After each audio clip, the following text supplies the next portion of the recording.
Assalamualaikum warahmatullahi wabarakatuh. Selamat datang di channel YouTube Kisah Sahabat, kisah Islami penuh inspirasi. 3 perilaku yang sangat dibenci Rasulullah Shallallahu Alaihi Wasallam. Terdapat 3 perilaku yang sangat dibenci oleh Rasulullah Shallallahu Alaihi Wasallam. Dalam kitab Riyadhus Shalihin, Imam An-Nawawi menukil sebuah hadis yang diriwayatkan Imam At-Tirmidzi dari Jabir radhiyallahu anhu. Pada suatu kesempatan, Nabi Shallallahu Alaihi Wasallam berkumpul dengan sahabatnya, lalu memberi petuah yang menggetarkan hati.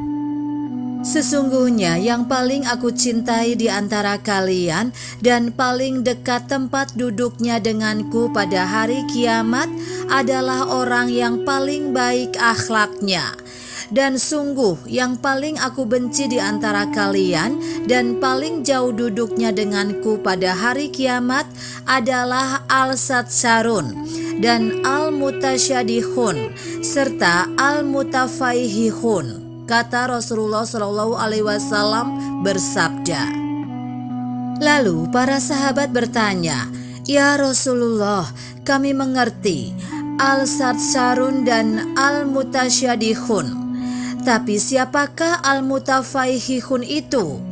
Beliau Shallallahu Alaihi Wasallam menjawab, "Al-mutakabbirun."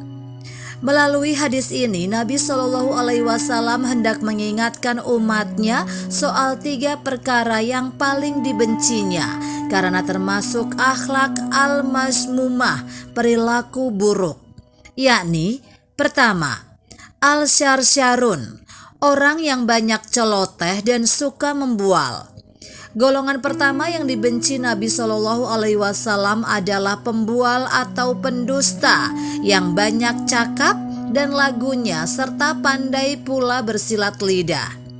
Kadang ucapannya disertai argumentasi logis dan yuridis, namun mengandung kebohongan dan tipuan.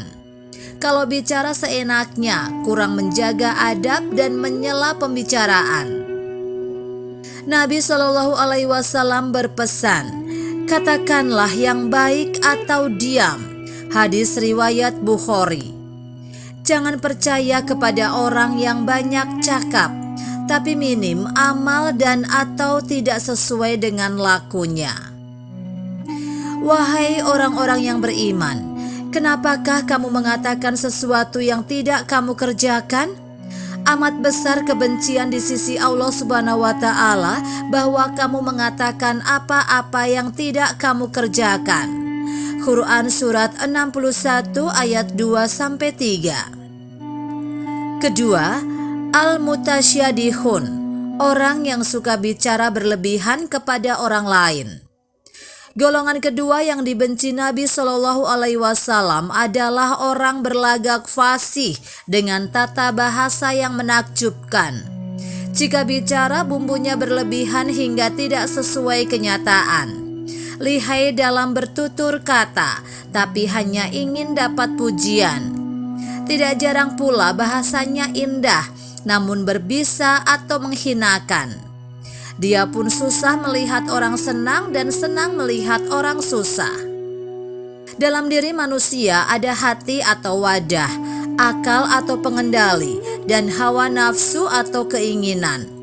Jika hati kotor, yang keluar dari lisan pun kotor. Jika baik, yang keluar dari ucapan pun juga baik. Maka Allah Subhanahu wa Ta'ala mengilhamkan kepada jiwa itu atau jalan kefasihan dan ketakwaannya. Sesungguhnya beruntunglah orang yang mensucikan jiwa itu, dan sesungguhnya merugilah orang yang mengotorinya. Quran surat 91 ayat 8-10. Ketiga, al-mutafaihihun, orang yang suka membesarkan diri.